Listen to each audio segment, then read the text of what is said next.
your soul, but make the building shake.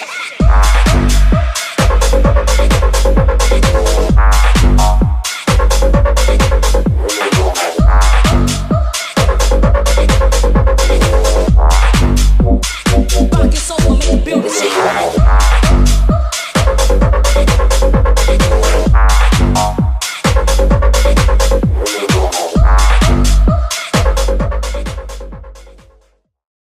Hi, I'm Terry Frendo, founder and publisher of Inside Fitness Magazine, here in Miami with James Grage, David Morin, Marc Megna. We're going to start celebrating the launch of this issue right here, Masters of Motivation. James? My name's James Grage, been in the fitness industry for a little over 20 years, been working out for over 25 years. Founder of Undersun Fitness, a new outdoor lifestyle brand bringing resistance band training outside the gym, out into the fresh air and under the sun. My name is David Morin. I live here locally in Miami. I've had the pleasure of working with Terry over the years. Specifically, my relationship with Terry was kindled by the fire of our late brother, Greg Plitt, who passed away in 2015. So it's a real honor to be with these two motivators, which I know Greg had great respect for all of us to get together and bring you guys something that I think is really, really going to inspire you to dig deep in yourself and find that person that you've always wanted to be. Awesome. Hi, my name is Marc Megna. I'm the co-owner of Anatomy Fitness in Miami, Florida. Become great friends with Terry Frendo, and I have a great deal of respect for him for what he's doing in the industry. I also have a great deal of respect for James and David, because they're guys that I know to be good people, positive people, and it's just an honor to be here with them. So I'm looking forward to chatting it up. I've had the privilege to work with these guys as individuals, and one of my goals was to bring them all together and just talk about fitness. I don't have a script, I don't have anything here, guys. I just want to talk to you about your philosophies and what fitness means to you, and if there's anything you could share, obviously, with everyone out there. So we'll start with you, James, and give us your... Yeah, this is a great opportunity. I think that although that David and Marc and I probably have maybe different training styles, I think that we probably share a lot of common values when it comes to what it takes to be successful, not just with your fitness goals, but even how that parlays into the rest of your life. I know for me personally, that fitness is my cornerstone, so to speak. That's where I learned these disciplines of hard work and consistency, and through that I saw results. And I was able to take those same principles and apply those to other areas of my life and find the same kind of success. And so that's why I really enjoy fitness, and I enjoy sharing it with other people, because maybe it can do the same for them. I find it to be very transformative. And so what I see of what Marc is doing with people and coaching youth, and what David is doing, I think that, you know, without talking about it, that we do share a lot of those same values. And so a conversation like this, where we get to explore that and find out what that common ground is and what it takes to be successful, because we talked about it, that it's not always just in the training style, like how to work out. There's so many different ways to train, especially now, and I think people are more open-minded now to different training styles. So it's not so much in just the way that you train, it's what you put into it. You know, it starts right here. And I think that's probably one of the things that the three of us share in common. Yeah, absolutely. Yeah, I mean, along those lines, just in context of how the way we get information through the medium of social media, and how, you know, print is kind of like this dying art, so to speak, where, you know, the reader really got to identify with the subject. You know, this person of inspiration like Greg or Marc or James, you know, they're on this journey and they're doing these things, and you see them in the magazine and you're like, dude, that is this external representation, this example of where I want to go and want to be, you know. And those kind of guys, when I saw those kind of like what I knew was real men, you know, I said, man, you know, whatever I'm going through, I'm going to just chart my course a little closer to being that. And now with social media, not a knock on it at all, because it's a tremendous opportunity for everybody to get your brand or your whatever, your message out there. But it's this transitional period I think we're bearing witness to, where the old way, no matter how invested you were, like us, we were deep into it, you know, like you didn't have to say, wow, what a great opportunity, social media, you can monetize your business, you can make millions of dollars. No, before any thinking of any of that, we were just into doing the work. we fell in love with doing the work because it was a better place, a better day, a better feeling when you did the work.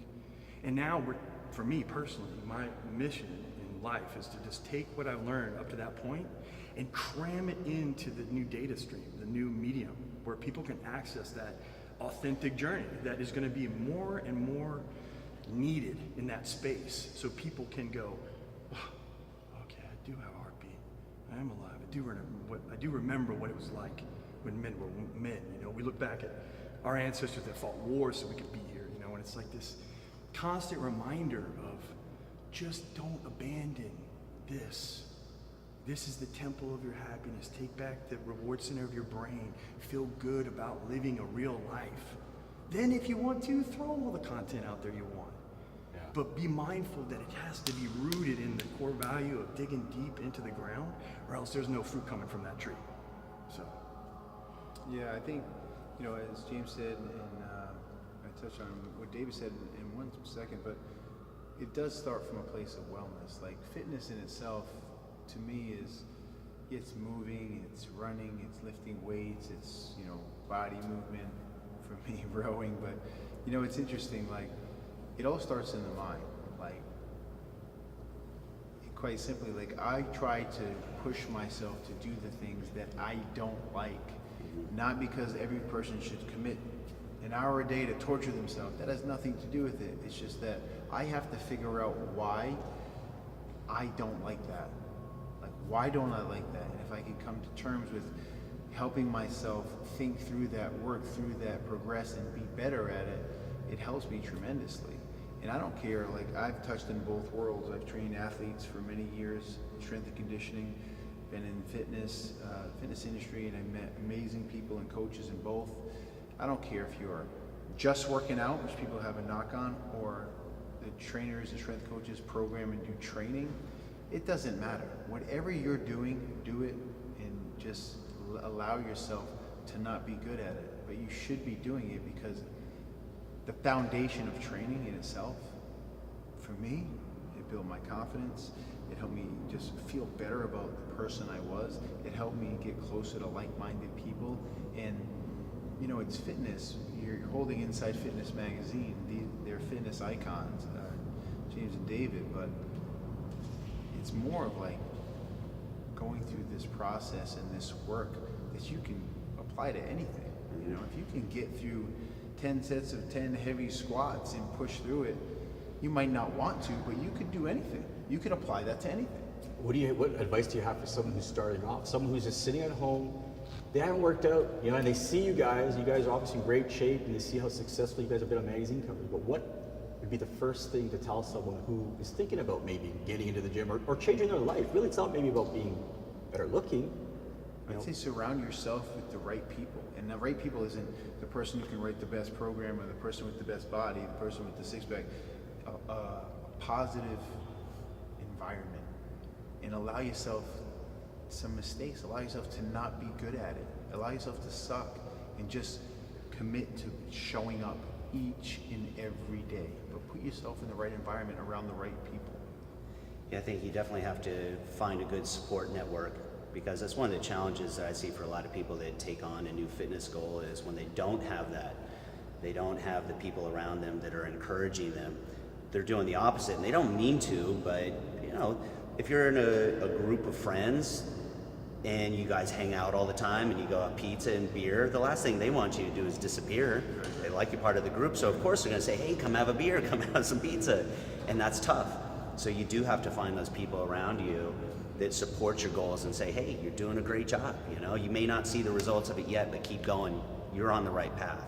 And that's important because I think we all need reminders. No matter how motivated we are or how focused we are, we all have those moments where we start to doubt ourselves, and that voice starts to creep in, and we go, okay, you know, am I really going to get there? Am I doing the right things? And so sometimes that little bit of encouragement goes a long ways. It doesn't take much from the right person to say just that one little thing that it keeps you inspired and keeps you going. Yeah, I often find myself in need of those people when I was younger. But there's also on the same note of, if you're around a group of positive people, like you both were mentioning, don't take them for granted. You know, a lot of people, they can't acknowledge and appreciate with gratitude where they're at and understand it's serving them a greater purpose.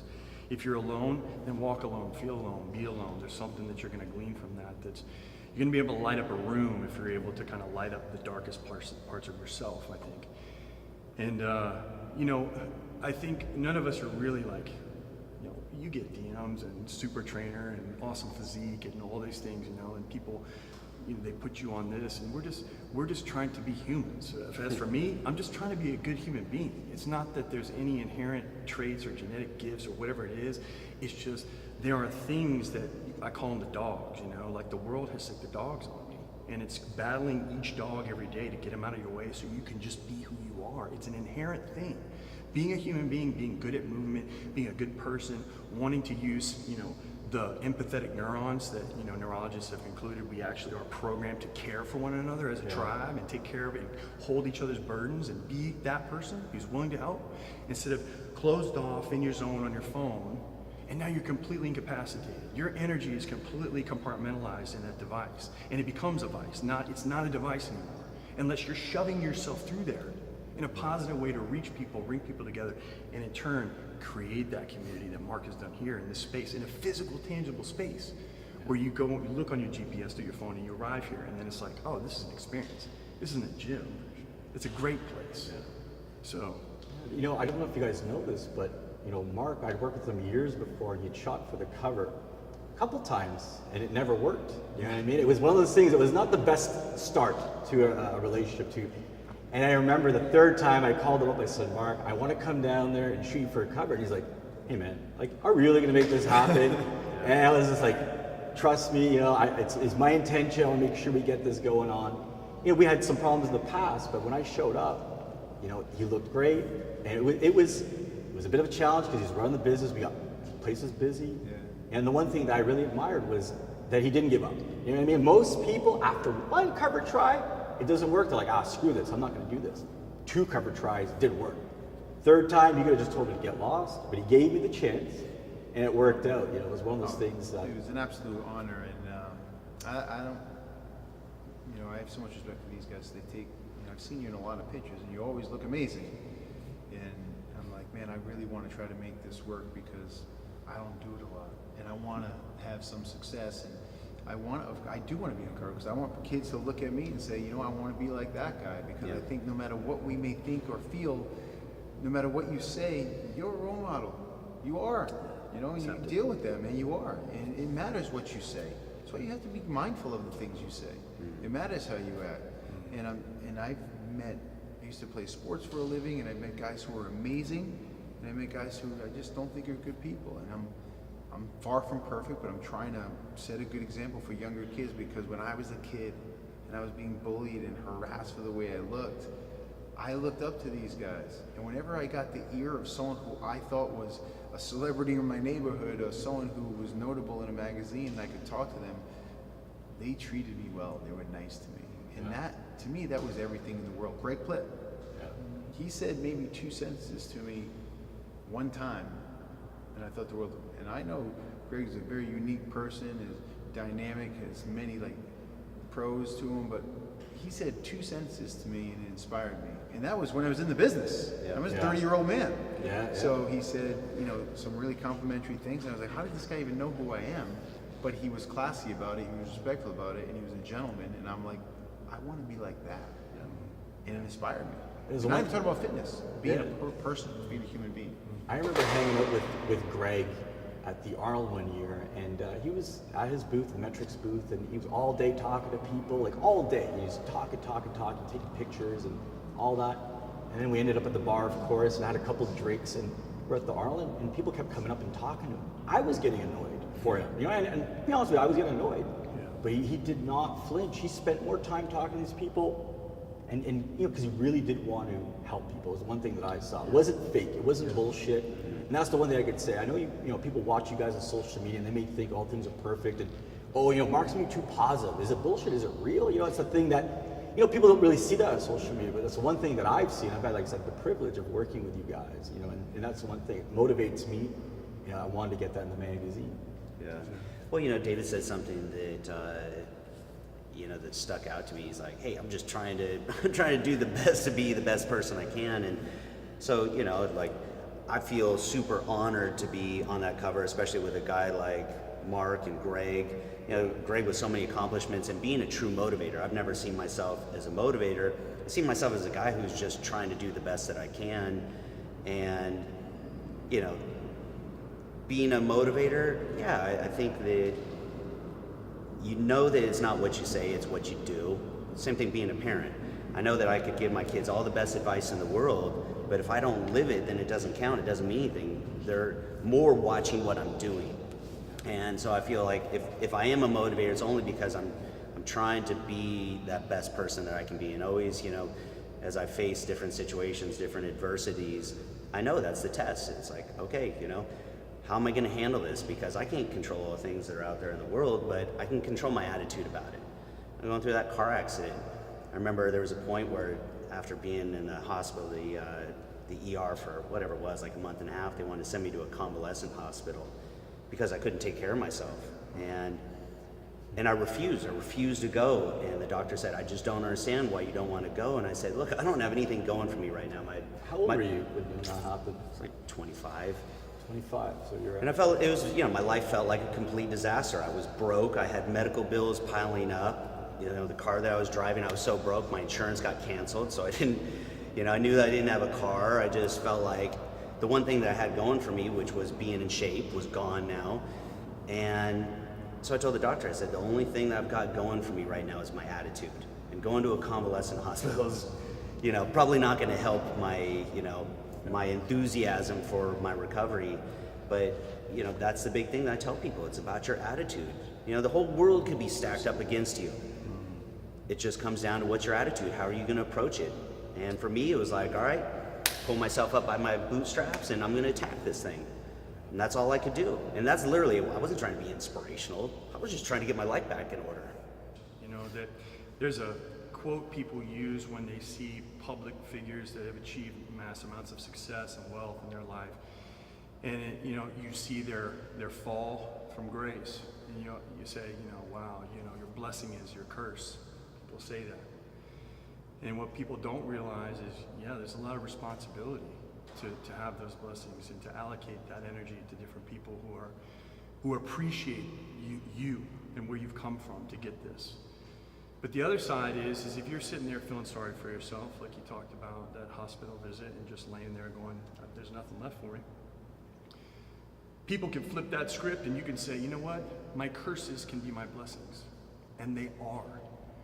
They're the ultimate opportunity and energy source for you to transform everything. Everything that was blocking you from being who you really wanted to be just got wiped off the table. And you're new. You're new. Fresh start right now. Let's go. Yeah. How many times do we have to go through that in our lives? Well, you guys know we do it every day. If you really get after it, you're really pressing that heartbeat to the point where you're kind of like, slow down. I'm gonna break myself a little bit every day. So if something big comes that tries to break me, I can ride that wave. I'm good. Yeah. So cool. Marc? I always think about no matter what happens to you, you've had adversity in your life, and you had a car accident that probably almost killed you, and just keep going, like no matter what it is, right? Mm-hmm. So, I was playing sports, I tear my knee, I come back, I'm feeling better, I tear it again. There's always something, each and every day there's something. And I always tell my team, it's always like you get a curveball each and every day. But don't let anything deter you, and we hear it all the time. Those things, obstacles, walls, adversity is throwing your way to let you know or help you figure out how bad you really want it, right? We hear that all the time. And you just have to make your mind up, right? That you will not stop. Yeah. And no one is going to get in your way. Mm-hmm. And when you hear that from someone and they say it with conviction, you know exactly what that sounds like, talks like, what it walks like, and the energy it brings with it, right? That's everything. And then streamline with that, I tell everyone I work with, and just be uncommon. I tell kids at high schools, when I talk colleges, back in the day, you thought it was cool to party, drink. Kids where I grew up were doing drugs, now they're addicted to drugs their entire life. I was the outlier, I was the loser. And then if you ask him now, a good friend of mine who's been addicted to drugs for over 20 years said, I didn't realize that the kids that weren't doing that stuff, that were doing other things, they were the kids that were the cool kids. Like, whatever it is, it doesn't have to be drinking or drugs. Make up your own mind and be uncommon. Like, I think that's such a powerful thing. Make your own choice, man. Don't be pressured into something, whatever it is. Make your own choice and be uncommon. Don't do it because they do it. Do it because you want to do it and it's important to you. And if it's important to you, I'll value that. How do you guys deal with ego? I mean, it's the one thing that, you know, I mean, like, we all have confidence, we all have our own egos, and I find sometimes my ego gets in my way. And how do you deal with it? You know, like, is there something? Yeah, I gotta say, when, you know, I mean, look, I don't think there's ever a point where you're just so humble that you don't have to confront your ego.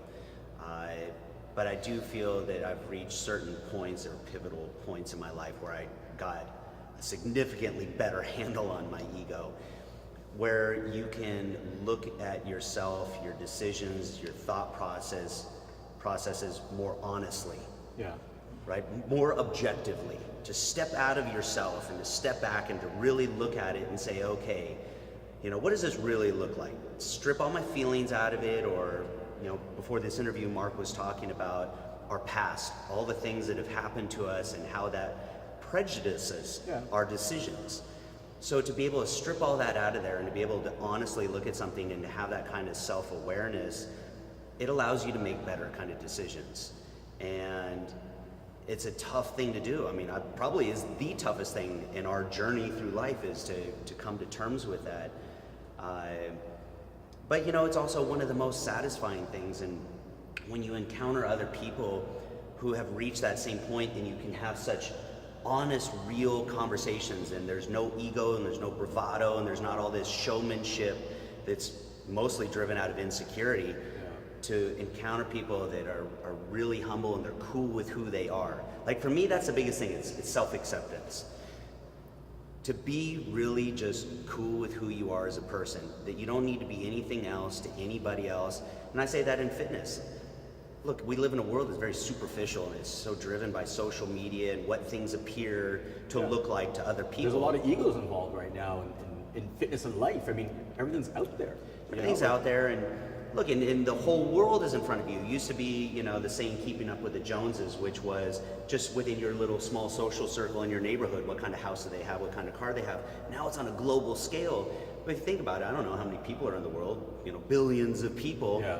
Do I really care what all of them think about me? Can I care? But when you're younger, you have that mindset where you do care about it, right? It's the one thing that, obviously, because we're all older. I'm 43. You're, what, 40? Something. 40 something, right? We got some age here, some experience, and you know, I always kind of felt like ego can be in the way. You know, what can you do with it, right? I mean, It's always in the way. yeah, Mark, you were in the NFL, you played professional sports, you know, and then life after that. That would be one thing, you know what I mean? Like, yeah, you're top of the world, you're young, you're on TV, you're out there in front of It's like an inside joke to athletes who play at a higher level.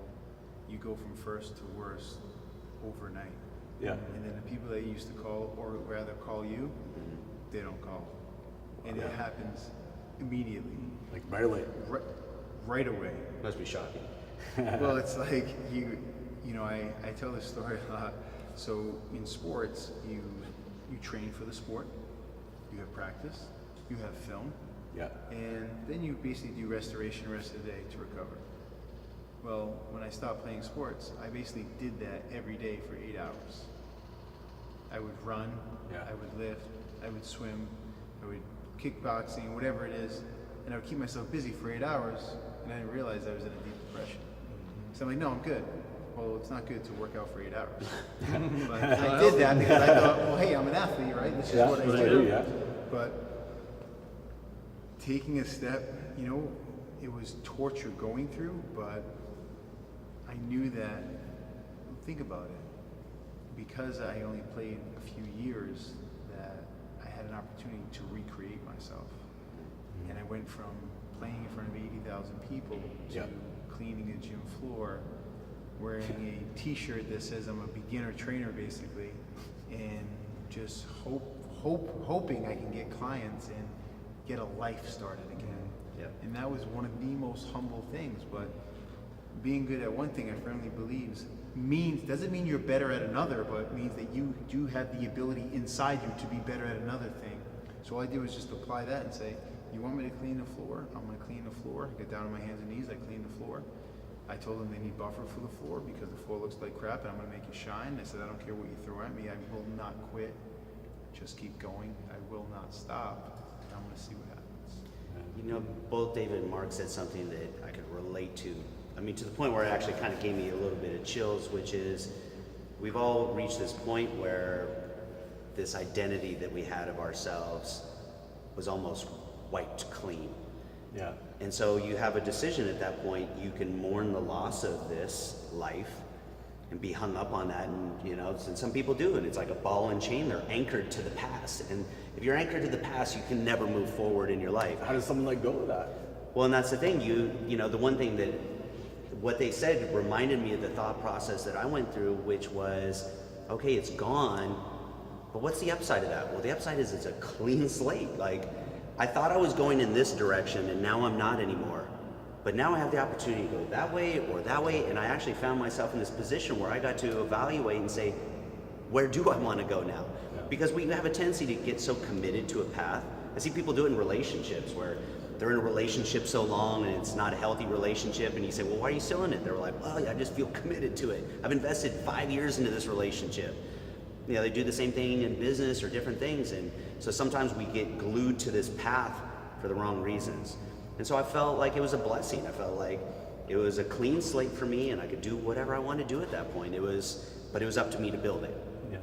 For me, I just, something that's probably trending currently is like the use of psychedelics.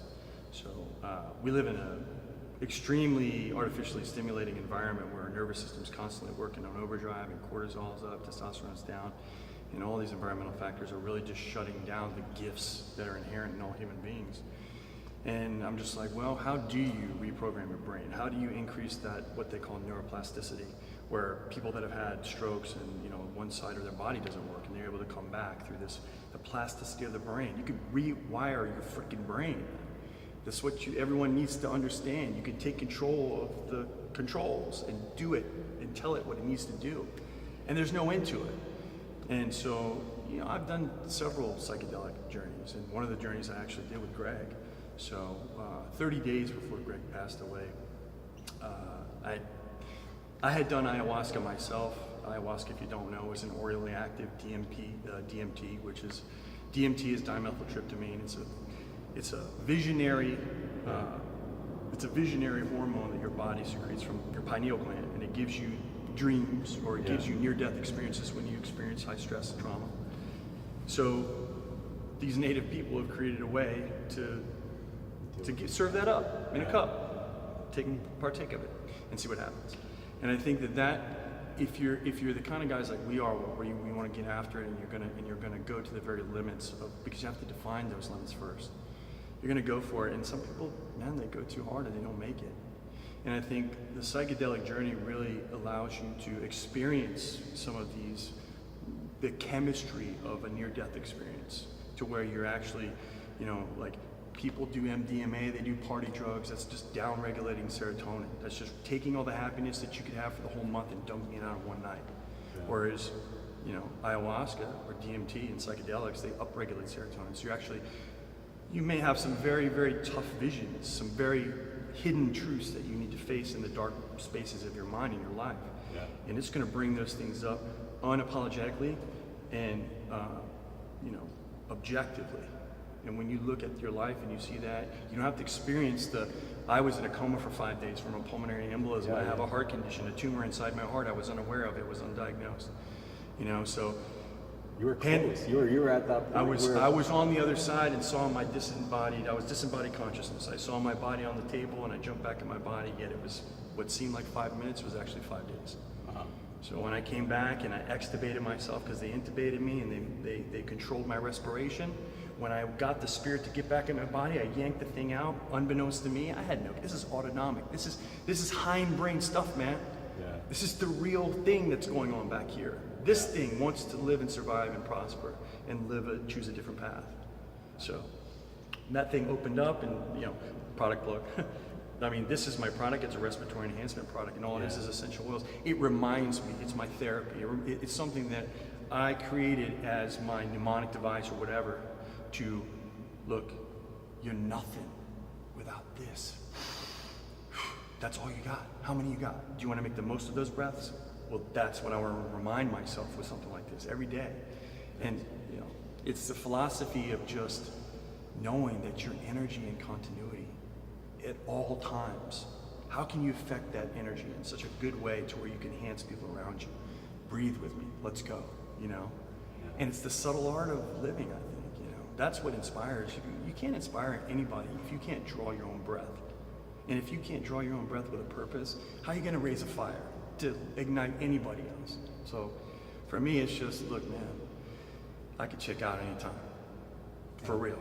And I got kids, and I want to leave things behind, and I know at the end of the day, if I can't compel people to just breathe with gratitude, then this is not my home.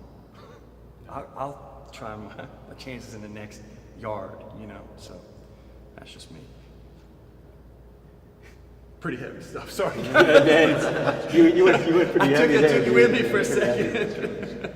It's real, man. It's the real. Yeah.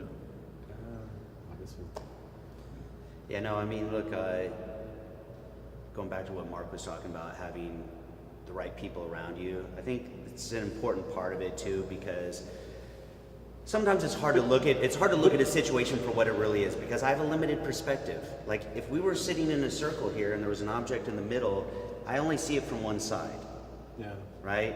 And if Marc's on the other side, he sees it from a different perspective. And if David's on the other side, he sees it from a different perspective.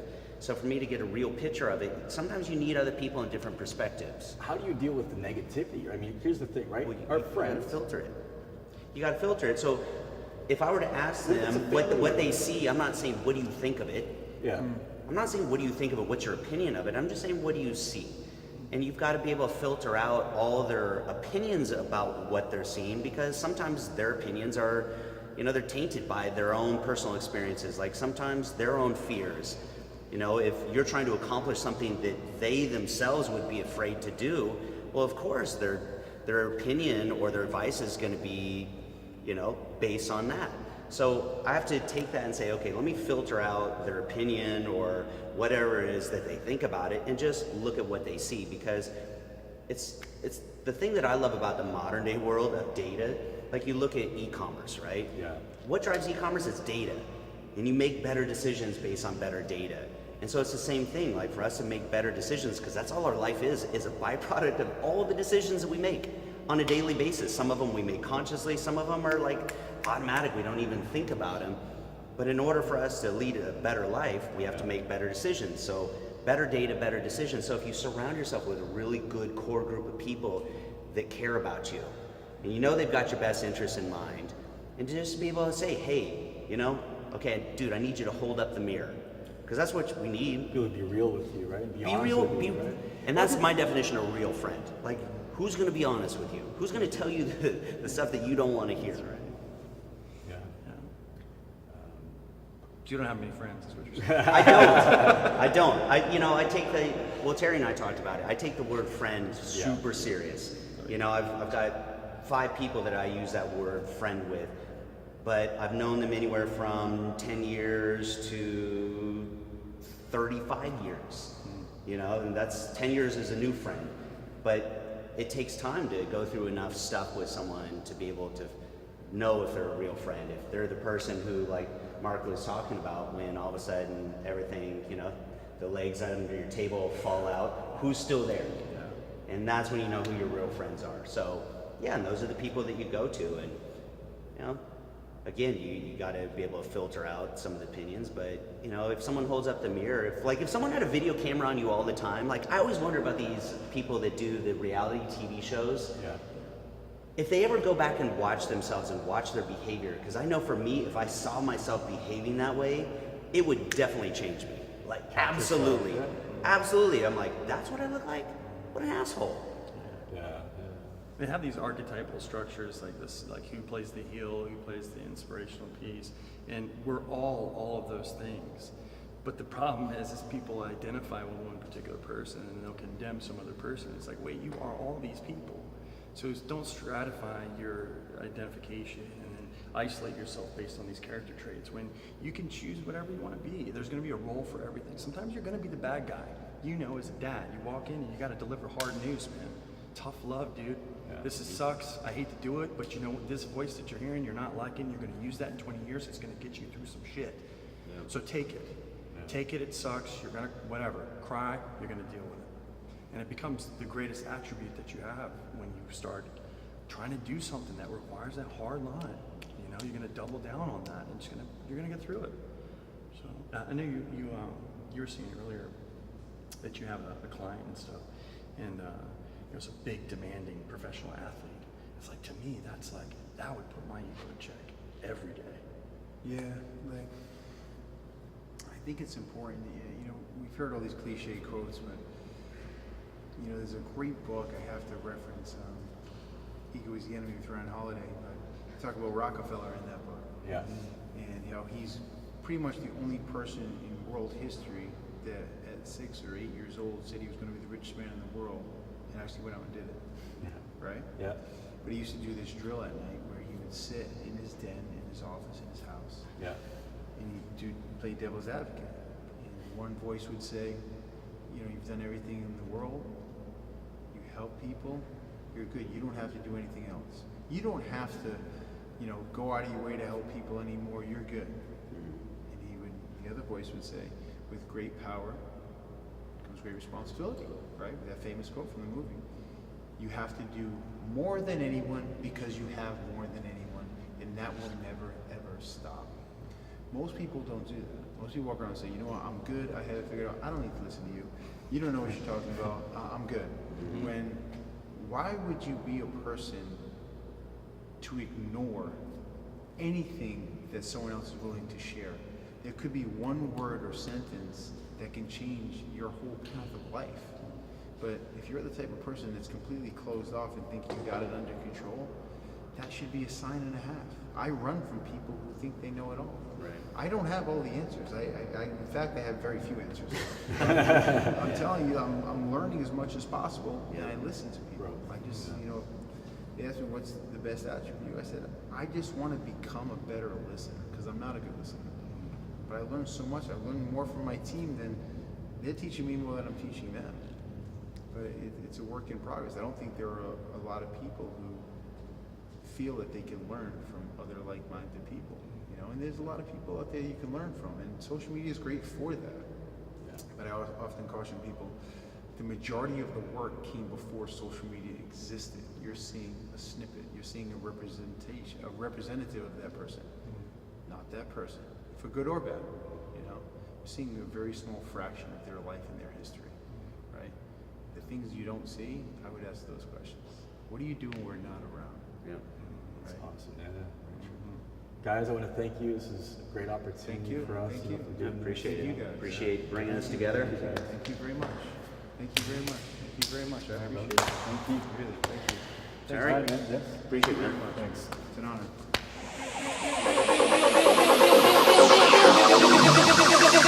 Rock your soul, but make the building shake.